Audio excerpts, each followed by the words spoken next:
What is your take on business? How do you see business? A business is an opportunity where I start to see a need of another person. If you are a mechanic, when the car starts, are you happy? Or it's just the money? A lot of Sri Lankans hire a consultant and they tell the consultant what to do. What is the secret in taking a team forward? If we all work together, actually, you don't even have 8 hours work to do. Because we work separately, we have 20 hours work to do. When you get to a mature age, if you don't like what you are doing, it becomes very sad. A lot of people work, they come, they go, there is no dialogue between anybody else. You give a new set of eyes, they will give you a new perspective.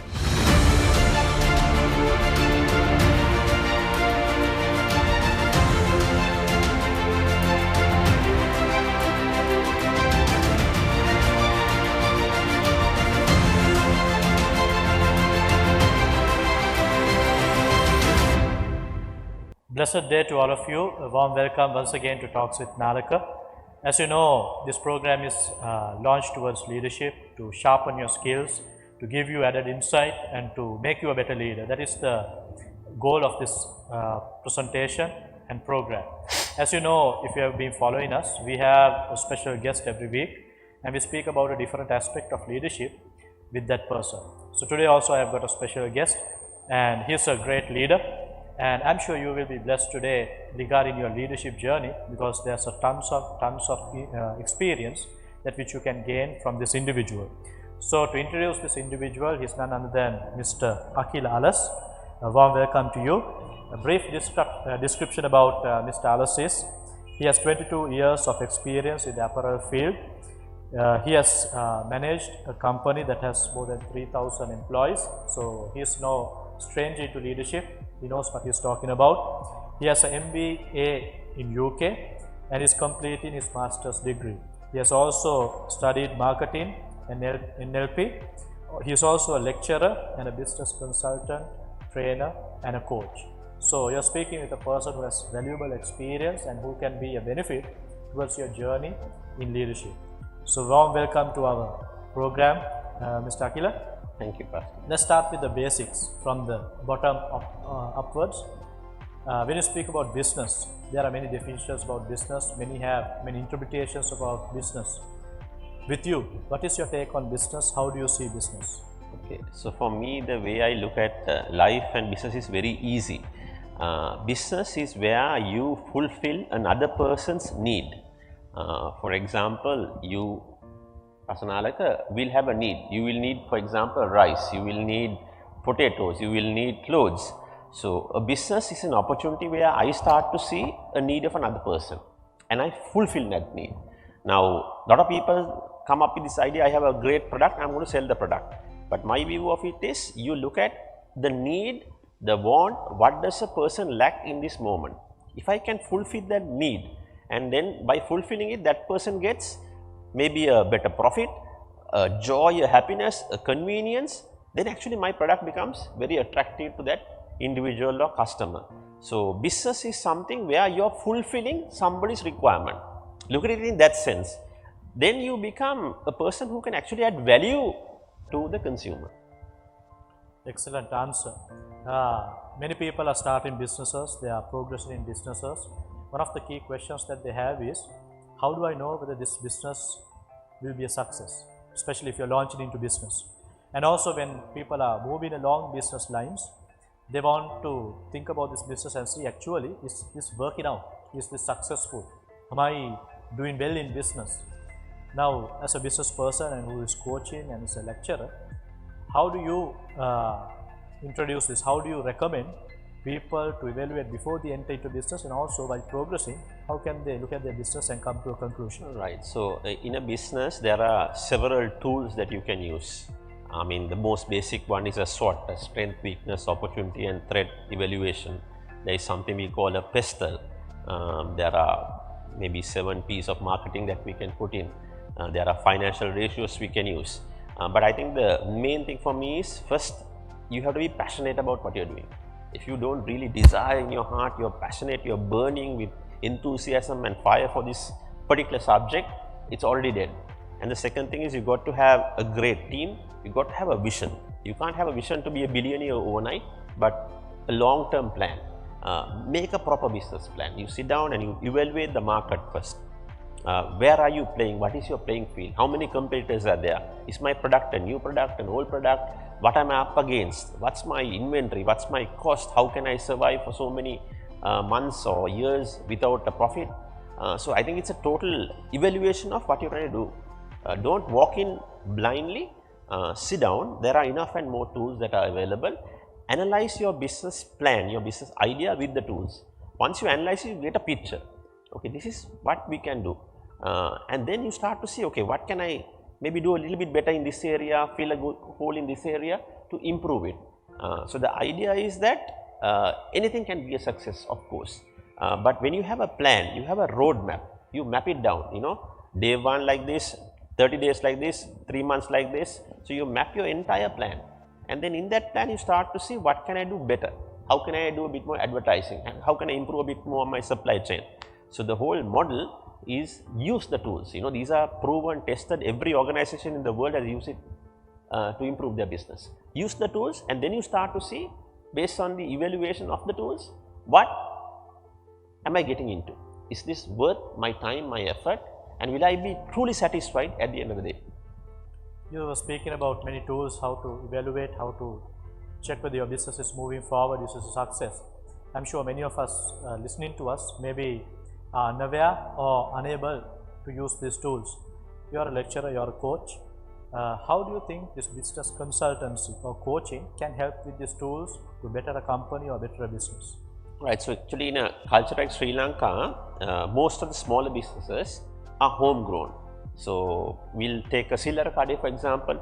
If you go into a Sillara Kade and you know, you compare that with maybe say one of the 5 top supermarkets in the country. Okay, in the Sillara Kade, you walk in, you have a very small counter. It's dark. You only see the main products on the top and maybe on the straight shelf. The ones on the corner hardly sold because they don't know how to do display merchandising. Okay, maybe he has big inventory on a certain product. He doesn't know why he has it. So simply stuff like that. And then there are people who get into something. Maybe I know, say I'm a fashion designer. I love my fashion. I know everything about a fashion. But what happens is, because I love fashion, I probably like what I wear. So I make products for me, not for the consumer.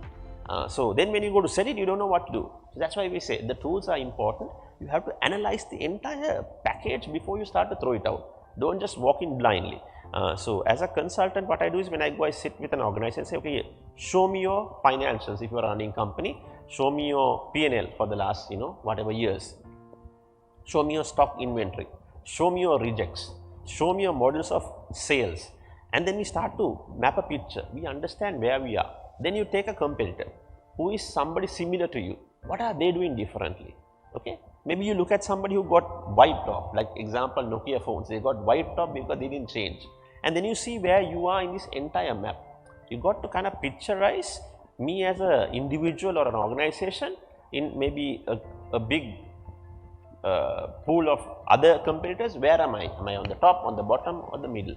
Be realistic about it. You can't be ego driven, but this is the truth. And then you start evaluate, okay, now to get to the next step, what do I do better? So the thing is, my opinion to anybody is, if you're not doing really well in business, you're just struggling along, maybe have a discussion with a consultant. But let the consultant consult you. Don't do it the other way around. A lot of Sri Lankans hire a consultant and they tell the consultant what to do. And the consultant, 3 months, he just takes a nice paycheck and goes home. But you ask the consultant, what do you think? You get his ideas and you look at it, okay, does this make sense? Can I try this out? Be a bit experimental, but based on facts and data. Speaking about consultancy, many people in the business world are a bit reluctant to have a business consultant because maybe they have to pay something for the consultant, and also because they do not know actually how to really use the consultant properly. Any guidelines that you can point towards our viewers, if you are going to use a business consultant, what are the guidelines that we can make the most out of him, get the most out of him, and through that benefit the company? Okay, so my first thing is that, you know, we have to, as a director, as senior managers of an organization, you must first realize this is what we are good at, and this we are not great at, this we are weak at. If you can segment those 3 things, then you are at the right place first of all. Because some of our companies at the first meeting itself, Apo, we know more than this fellow. No, that doesn't work that way. So first you must know, okay, there is something that we are missing out. Let a new set of eyes come into the picture. So when you invite the guy in, you get together as a group or whoever, and you ask the person, what are your thoughts? What do you think about our business?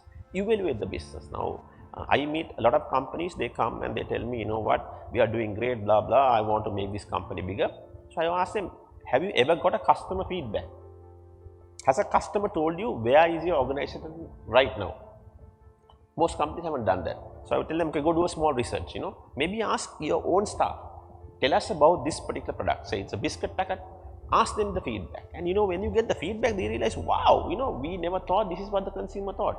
That's the same thing, we don't want to know what the consumer thinks. When you know what they think, that's easy to start evaluate what I can do next.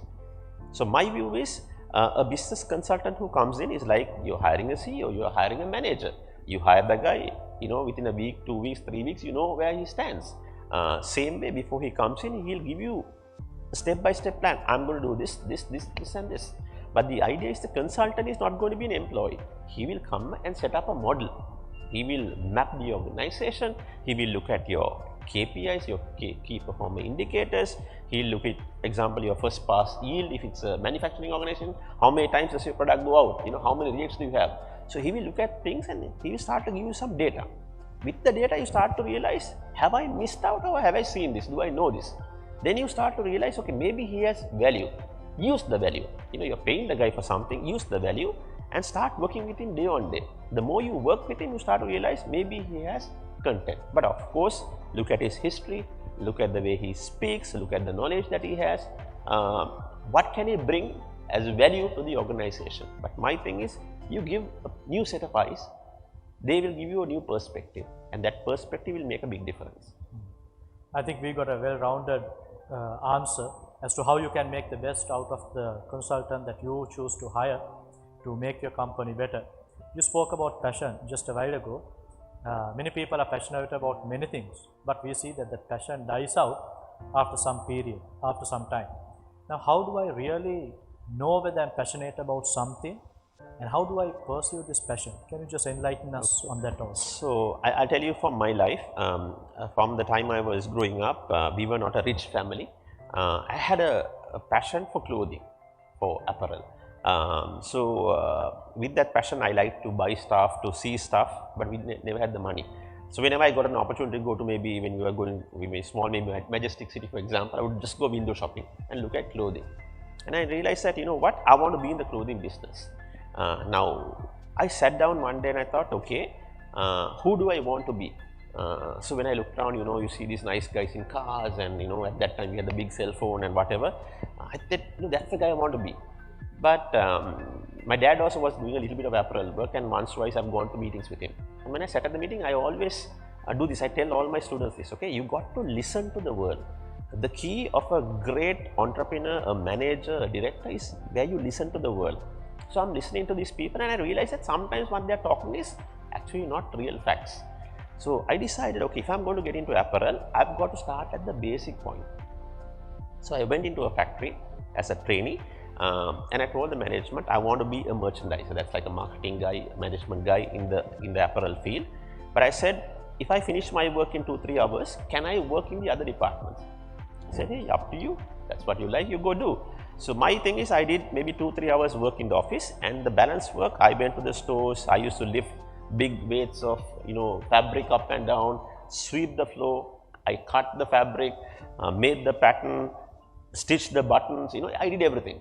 So when I actually came into management, I knew a lot more than a lot of people. Now I can look at, my forte is really ladies wear garments. This is a little bit of a biblical show also, not good to say. But I can look at a lady and see if she's wearing the wrong apparel, whether the sizes are wrong. It's very difficult for me to go shopping. My wife dislikes me shopping or to take me shopping because of the reason. When she shows me 10 pieces, I say, make a bottama vardi, this is wrong, the color is wrong, because that's my eye. I'm trained to do that. But that comes with the passion, and I get so enthusiastic, so happy, so joyful. When we get an order, I'm like a guy, I jump up and clap and shout, yeah, we got an order, because that's my passion. So whatever you do in work, you must see what gives you a thrill inside. You know, if you are a mechanic, when the car starts, are you happy? Or it's just the money? You know, if you're a doctor, when the person comes and says, I'm cancer free, are you overjoyed? So that's your passion. And when your passion meets your work, suddenly career becomes a lot of fun. A lot of people lose fun in life. You know, we all grow older and older. When you get to a mature age, if you don't like what you're doing, it becomes very sad. You know, you're like, I have to go to work today also. But for me, it's not that, because I do what my passion is. And there is a fire burning inside. You know, every time I do something, I do it because I love it, I like it, I enjoy it. And when your work is that and you make money doing it, wow, you know, suddenly you're in a different place. Superb. So now you know whether you're a passionate person or is you're passionate for some time and then it dies off. We were speaking about teams. I think in business, in leadership, everywhere about teams, it is spoken much. Now, what is a winning combination? What is a winning team? How do we get that team together? And as a business leader, how can you move a team forward? Because many teams we see, they fall apart. So what is the secret in taking a team forward? Okay, so for me, I think the first thing is, as the head of the team, you must know that you can't do everything. You're not the master of everything. There are things that even a small teenager might be able to do better than you. So you got to be willing to listen to them.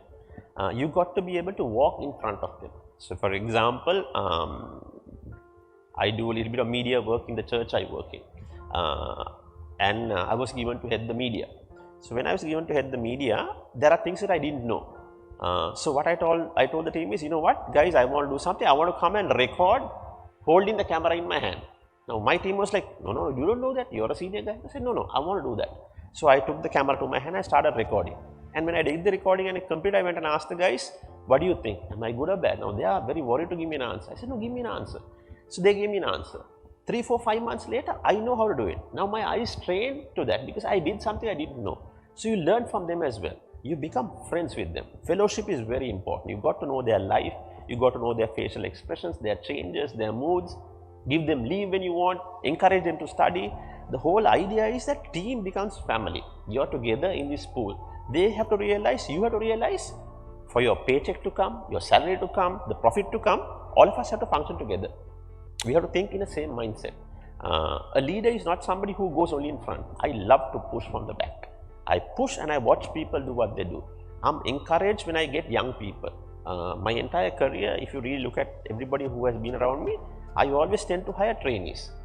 My bosses always ask me, why do you want trainees? I said, no, it's easy to mold them, to guide them and get to them to the right place. And today when I see so many of my teenagers, small guys who came to me at 17, 18 years being CEOs, managers, directors, making maybe $1 million salary, I'm overjoyed. But we work together. That same friendship is still there.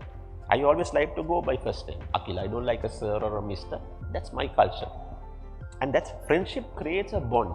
You know, most of my teams will say, Api, Maran Hari, Lasti. The whole idea is not we won't want anybody die, but the objective is that if we all work together, actually, you don't even have 8 hours work to do. That's the reality. Because we work separately, we have 20 hours work to do. So you work smart, you work hard when it's needed to be working hard, but you work together. You're not a leader, you're the core. The core functions in all directions. You pull when you have to pull, you push when you have to push, you hold hands when you have to hold hands. And the key, the most important thing is, when you get the trophy, when you get the win, you look at them and say, we won. Don't say I won. We won. You clap, you applaud them, you give them the praise, and the thing turns around in a way you can never imagine. You were speaking about the teams and how the team shows the way for the business to move forward. Now, if we take, for instance, you have managed companies that have more than 3,000 employees.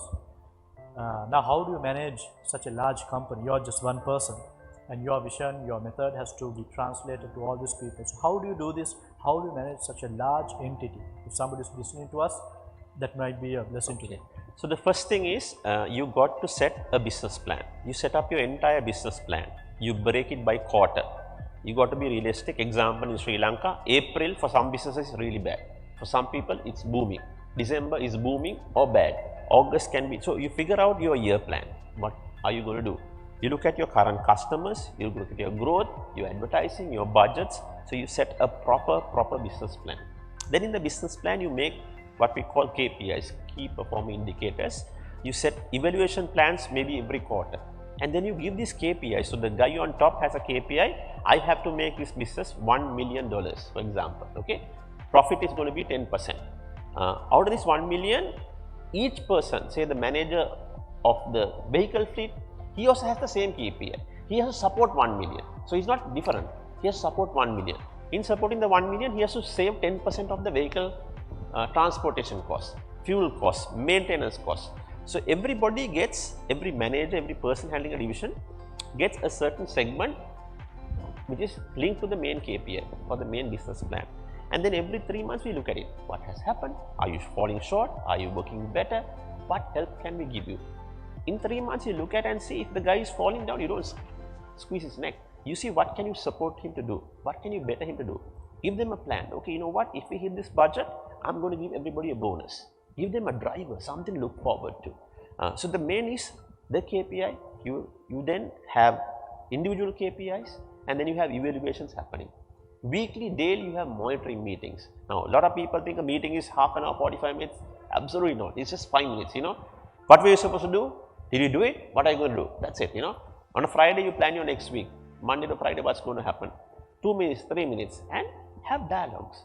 Now, in companies, what I see is a lot of people work. They come, they go. There is no dialogue between anybody else. You got to tell the person, your boss, your team, hey guys, you know what? We did this and this is going to happen. Maybe he can add some value into it as well. So start to communicate with people, have everything in writing. But the real key is work through the plan. Manage your time. Have breaks. Have fun. Enjoy it. But as the boss, you've got to make sure in the morning when I come, you get some data. Now that data is set up from the top itself on the KPIs. Data comes into my hand and says, okay, we were supposed to do this much sales, we have only done this much sales. We were supposed to buy this much stock, but we have bought this much stock. We were supposed to make this much profit, only this much. Now in about 3 days when you start to see a trend line. Okay, my profit is going up. Hey, great. Then we keep doing more of that.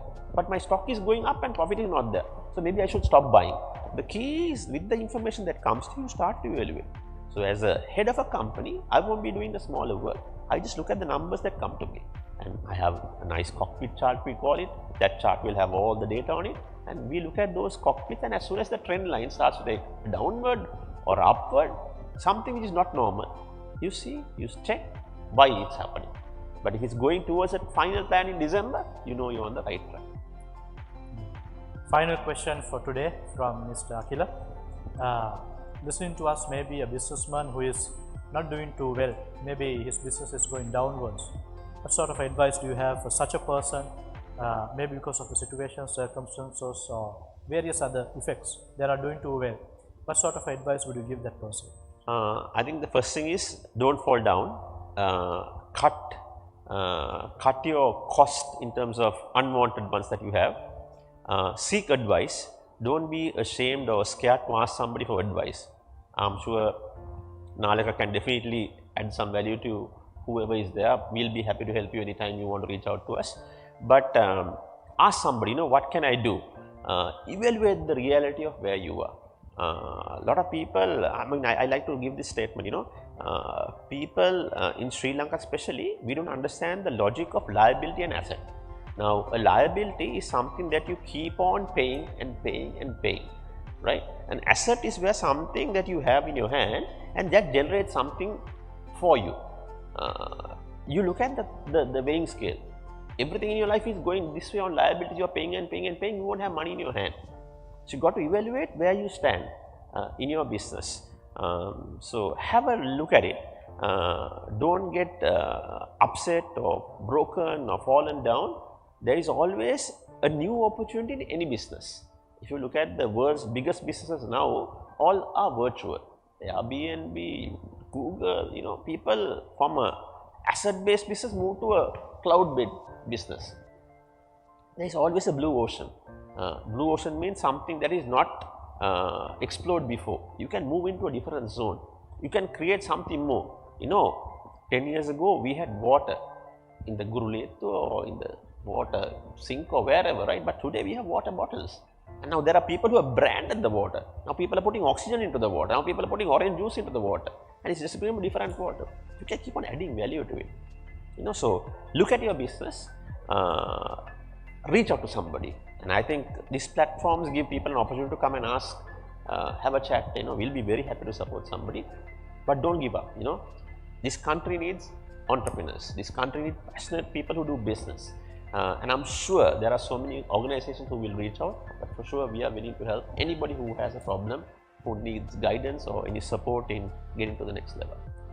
Thank you very much, Mr. Akila, for those kind words, and thank you for your availability today to discuss on the matter of business. And as Mr. Akila said, if anybody listening to us, you want support, you want help, you want consultancy, you want to get the help of Mr. Akila, please reach out to us through our page, and we will be ever so willing to connect both of you together, and you can take it forward from there onwards. And that's all we have today from the episode. Thank you for joining with us with Talks with Nalaka. Once again, next week, we hope to bring you a new episode on a new aspect, new view about leadership. So, goodbye for today. See you again. Have a blessed